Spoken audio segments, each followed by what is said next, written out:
The WhatsApp notification lit up my phone at 3:00 a.m. Dubai time. I was 7,000 miles from Chicago, sitting on the balcony of my rented apartment in Marina District, watching container ships drift across the Persian Gulf like illuminated cities. The message was from my brother. "You need to see this." Attached was a photo of Jessica in a wedding dress, my ex-wife, former wife of 8 years. She was standing next to Brandon Caldwell, the senior partner at Caldwell and Associates, the law firm where she'd worked as a paralegal, the same Brandon Caldwell who'd been 53 to her 34, the same man whose cologne I'd smelled on her clothes 6 months ago when everything fell apart. They'd waited exactly 91 days after our divorce was finalized. I counted. My name is Michael Torres. I'm 41 years old, and until 6 months ago, I was a structural engineering consultant living what I thought was a solid life in Chicago. I specialized in retrofitting older buildings, making sure century-old brick warehouses could support modern office equipment and meet current safety codes. Ironic considering I'd completely missed the structural failures in my own marriage. I stared at that photo for probably 10 minutes. Jessica looked radiant. That's what people say. Right, the bride looked radiant. Her dark hair was swept up in some complicated arrangement that probably cost more than our first car. The dress was designer, something French with a name I couldn't pronounce. Brandon stood beside her in a tuxedo that fit him the way expensive clothes fit wealthy men, like they were born wearing them. The wedding was being held at the Chicago Athletic Association, that historic building overlooking Millennium Park. I'd actually worked on the renovation project back in 2015, ensuring the marble columns could support the new roof structure. Now, my ex-wife was getting married there, and I was supposed to feel, what exactly? My phone buzzed again. Another message from my brother Ryan. "Call me when you can." Something happened at the reception. I looked at my watch. It was Friday morning in Chicago. The wedding had been Thursday evening.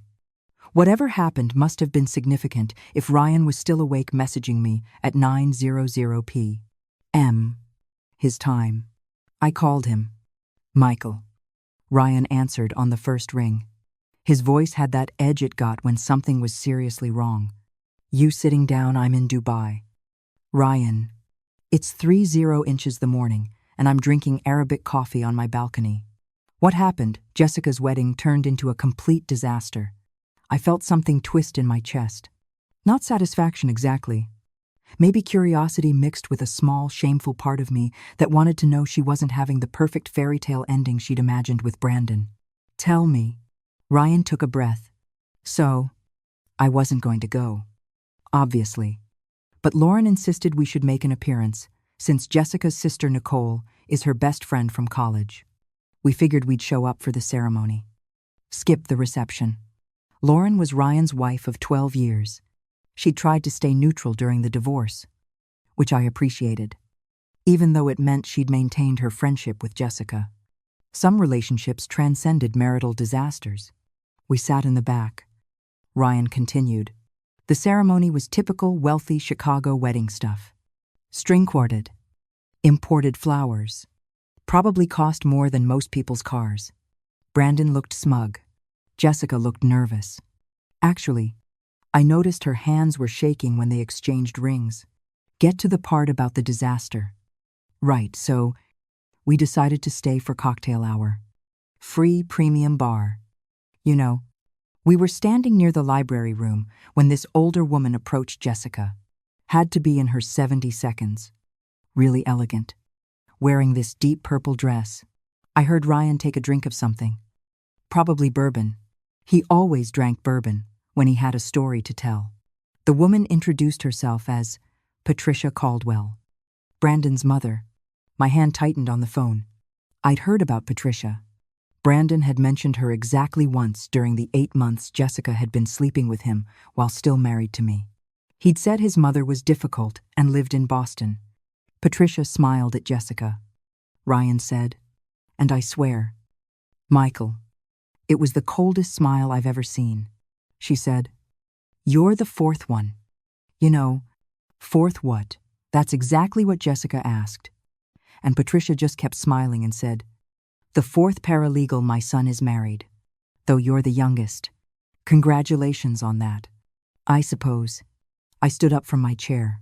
Coffee forgotten. Brandon's been married before. 3 times. All to young women who worked at his firm. Patricia made sure everyone with an earshot heard the details. His first wife was 26 when they married. He was 41. Divorced after 2 years when he started sleeping with his secretary. Wife number 2 was a junior associate. 28 years old. That marriage lasted 3 years before she caught him with, wait for it, a paralegal. Wife number 3 was actually that paralegal. She was 30 when they married. Divorced 18 months ago. The timeline clicked into place in my head. 18 months ago. Jessica and I had still been married. We'd been trying to have a baby. She'd been working late at the firm. Coming home exhausted. Saying Brandon was preparing for a major case and needed all hands on deck. Jesus. I whispered. It gets better. Ryan said. Patricia wasn't finished. She told Jessica. My son has a type. Dear. Young. Ambitious. Eager to please. He likes the chase. The secret affair. The feeling of power. But he gets bored easily. Usually around the 2-year mark. What did Jessica do? She turned white. Completely white. Brandon tried to step in. Told his mother she'd had too much to drink and needed to leave. But Patricia just laughed and said, I've been sober for 30 years. Brandon, you know that. Then she looked at Jessica and said, do you know why he really divorced Amanda? Amanda? Wife number 3? Apparently, she got pregnant. Brandon made her have an abortion. Said he was too old to start over with children. When she refused to get a second abortion a year later, he filed for divorce. I felt sick. Jessica and I had spent 2 years trying to conceive. We'd gone through fertility testing. Spent thousands of dollars on treatments. She'd cried every month when her period came. And all along, she'd been sleeping with a man who forced his wives to terminate pregnancies. Jessica ran. Ryan said. Just bolted out of the reception. Brandon went after her. But she locked herself in one of the bathrooms. Lauren tried to talk to her. But she wouldn't open the door. Then about 20 minutes later, she came out. Got her purse. And left. Just walked right out of her own wedding reception. Where'd she go? No idea. But Michael. Here's the thing. About an hour ago, Brandon came back into the reception alone. He was drunk. Really drunk. And he started telling people that Jessica was being hysterical and emotional like all women. He said she'd come around once she calmed down and remembered which side her bread was buttered on. I looked out at the Gulf, processing everything. The fairy tale had lasted less than 4 hours. Lauren grabbed me and we left. Ryan continued. But on the way out, I saw Nicole crying in the lobby. She said Jessica called her and asked if your new number was the same. She wanted to know if you'd talk to her. Absolutely not. That's what I figured you'd say. But Michael, I've never heard someone sound so broken. Nicole said Jessica was apologizing over and over, saying she'd made a mistake that she didn't know about Brandon's history. She made her choice. I said, my voice harder than I intended. She chose him over 8 years with me. She gets to live with that. Ryan was quiet for a moment. Then he said, you're right. You don't owe her anything. I just thought you should know what happened. After we hung up, I sat on that balcony until the sun came up over the Gulf, turning the water from black to silver to blue. I thought about Jessica, about the woman I'd met 12 years ago at a coffee shop in Wicker Park. She'd been reading a book about architecture, and I'd made some stupid joke about flying buttresses. She'd laughed. God, she'd had the best laugh. We got married 2 years later in a small ceremony at the Lincoln Park Conservatory. Nothing fancy, just our families and close friends surrounded by ferns and orchids. She'd worn a simple dress from Nordstrom and carried wild flowers. I'd thought we were happy. The cracks started showing about 3 years in. Jessica had always been ambitious, but it shifted from healthy drive to something desperate. She wanted more money, more status, more everything. My consulting business did well, solid 6 figures, but it wasn't enough. She started talking about the partners at her firm, their houses in Lincoln Park and Wetka, their vacation homes in Harbor Springs. Then she got promoted to senior paralegal and started working directly with Brandon Caldwell. Late nights became routine. Weekend emergencies were constant. I told myself I was being paranoid. She was building her career. I should be supportive. The day I found out, I'd come home early from a job site in Neatville. My phone had died, so I couldn't call ahead. I walked into our condo and heard her voice from the bedroom. She was on the phone talking in a way I'd never heard before. Soft, intimate, laughing at something. When I opened the door, she went silent. Her face told me everything. She didn't even try to lie. Just said, "It's Brandon. We've been seeing each other 6 months." They'd been together for 6 months. While I was planning our anniversary trip to Quebec, while we were still trying to have a baby, while I was telling my mother that Jessica and I were thinking about buying a house with a yard. The divorce took 4 months. Jessica didn't fight me on anything.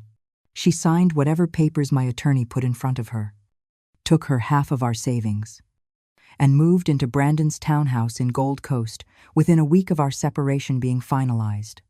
I'd lasted another month in Chicago before accepting a contract position with an engineering firm in Dubai. The United Arab Emirates needed structural engineers for their endless construction projects, and I needed to be somewhere Jessica couldn't accidentally run into me at Whole Foods. My phone buzzed. Another message from Ryan.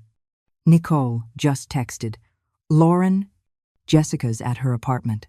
She's asking for your number." "What do you want me to tell her?" I typed back. "Tell her I'm not available."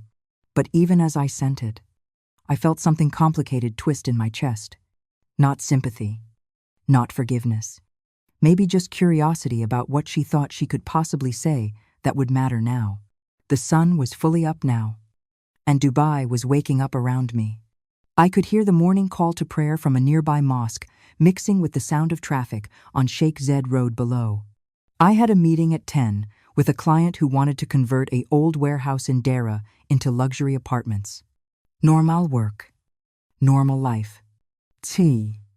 0 meters from the disaster Jessica had made of her fairy tale ending. My phone rang.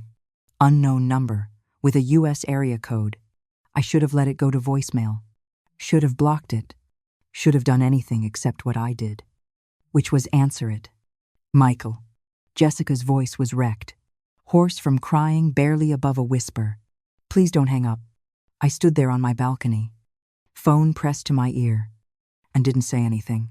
"I know you have every right to hate me," she continued, words tumbling out fast like she was afraid I'd disconnect. "I know what I did was unforgivable. But Michael, I need you to know that I didn't. I didn't know about Brandon's history, his mother. She told me things tonight that I heard." I interrupted. "Ryan told me everything." "Oh." She went quiet. I could hear her breathing, shaky and uneven. "Then you know what a fool I've been." "Jessica, what do you want?" "It's 50 inches the morning here." "Where are you, Dubai?" "Dubai." She repeated it like I'd said, "Mars." "You're in Dubai. Working." "I have a 2-year contract with Al Maktoum Engineering." More silence. Then, in a small voice, "I miss you." Something hot flashed through me. Anger maybe, or something sharper. "You miss me. You divorced me 6 months ago so you could marry your boss. You miss me. I made a mistake." "Multiple mistakes," I corrected. "You made multiple mistakes. 6 months worth of them while we were still married." "I know."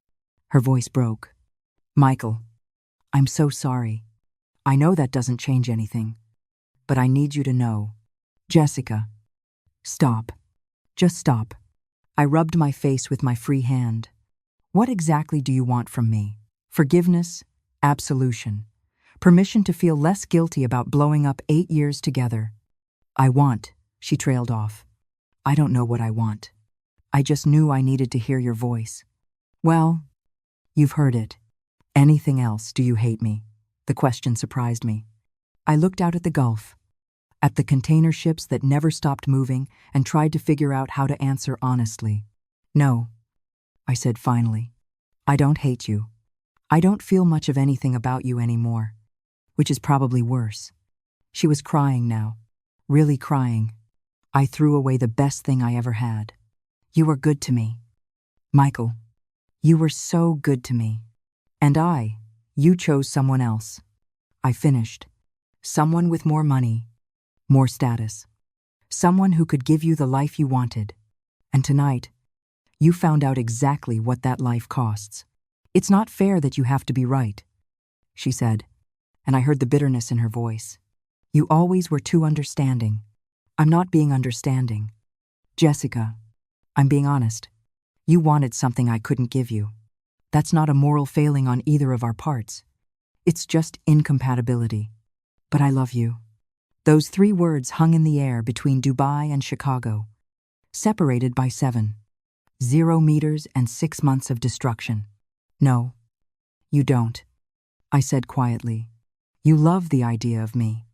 The safety, the stability, the guy who never cheated on you or had 3 secret ex-wives.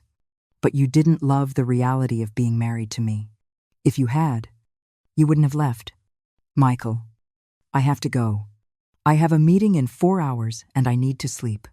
Wait, please. Can I call you again? Can we just talk? Sometimes I thought about saying yes. Thought about how easy it would be to slip back into old patterns. To be the person Jessica turned to when her new life fell apart. But I'd spent 6 months building something new.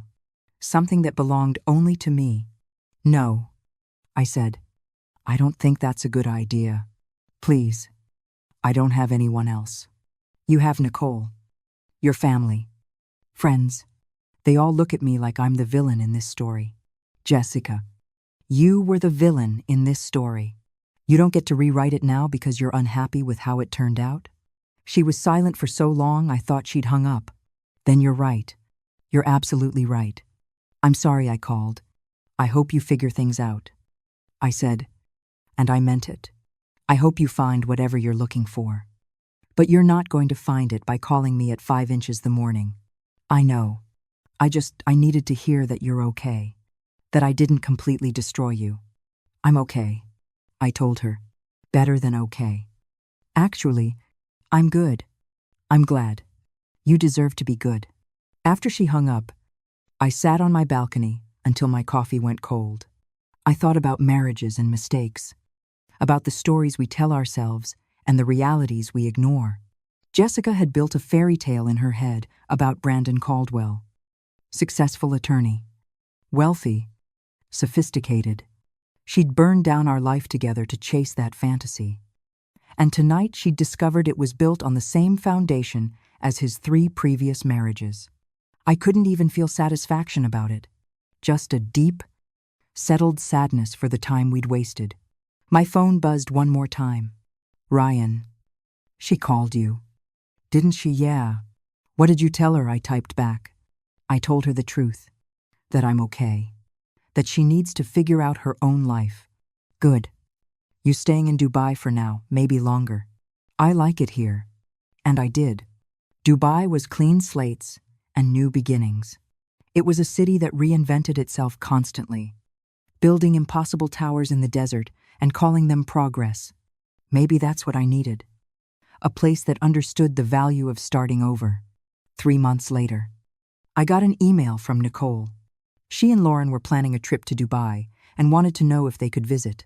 The message was chatty, full of details about their itinerary and questions about which hotels were best. At the end, almost casually, she added, Jessica and Brandon are officially divorced. Turns out Patricia was right about the 2-year pattern. Brandon started sleeping with a new associate at the firm about 6 weeks after the wedding. Jessica found emails. She's moving back in with her parents and taking some time to figure things out. She asked me to tell you she's sorry for calling you that night. She says she understands why you needed to move on. I stared at that email for a long time. Then I wrote back to Nicole. Told her I'd love to see them in Dubai. Suggested some hotels and restaurants. I didn't mention Jessica's divorce or her apology. What was there to say 6 months after that? I was having dinner at Pirik, this restaurant built on a pier stretching into the Gulf, when I met Ela. She was a Lebanese architect working on the new terminal at Dubai International Airport. And we spent 3 hours talking about cantilevers and load-bearing walls and the particular challenges of building in desert environments. She didn't ask about my past, didn't need to know about Jessica or the marriage I'd left behind in Chicago. We talked about the future, her project timeline, my contract extension, whether Dubai was a place we could see ourselves long-term. When I walked her to her car that night, she said, "I like that you talk about buildings like they're alive, like they have personalities." They do, I told her. Every building tells a story about the people who made it, what they valued, what they were afraid of, what they were trying to prove. "What story are you trying to tell?" she asked. I looked back at the restaurant, at the lights reflecting off the dark water, at this impossible city built on sand and ambition, that sometimes the best thing you can do is start over. Build something new on a better foundation. Ela smiled. I like that story. A year later, I was standing on another balcony, this time in Ila's apartment in Dubai Marina, watching the same container ships drift across the same gulf. My phone buzzed. A message from Ryan. "Jessica's engaged. Some guy she met at therapy. Not sure if you want to know, but figured you should hear it from me." I read the message twice, waiting to feel something. Anger, jealousy, maybe satisfaction that she'd found someone new. But all I felt was the same settled peace I'd carried for the past 18 months. I typed back, "Thanks for telling me. I hope she's happy." And I meant it. Whatever Jessica was building with this new person, whatever story she was trying to tell, I hoped it worked out better than it had with Brandon, better than it had with me. Behind me, I heard Ela's door open. She came out carrying 2 glasses of wine, handed me one, and leaned against the railing beside me. "What are you thinking about?" she asked. "How far away Chicago feels," I said. She clinked her glass against mine. "Good. It should feel far away. You're here now." "I am," I agreed. "I really am." The wedding that destroyed Jessica's fairy tale was the best gift she could have given me. It proved something I'd known but hadn't been able to articulate when she'd asked for the divorce. We'd been building on a flawed foundation all along. No amount of retrofitting could have saved what we had. But here, 0 miles from the disaster, I'd found something better. Something built on honesty and compatibility. And the simple truth that sometimes you have to let old buildings fall so new ones can rise. My phone stayed silent for the rest of the night. And in the morning, when I looked at it, I realized I'd forgotten to respond to Ryan's message about Jessica's engagement. I deleted it without replying. There was nothing left to.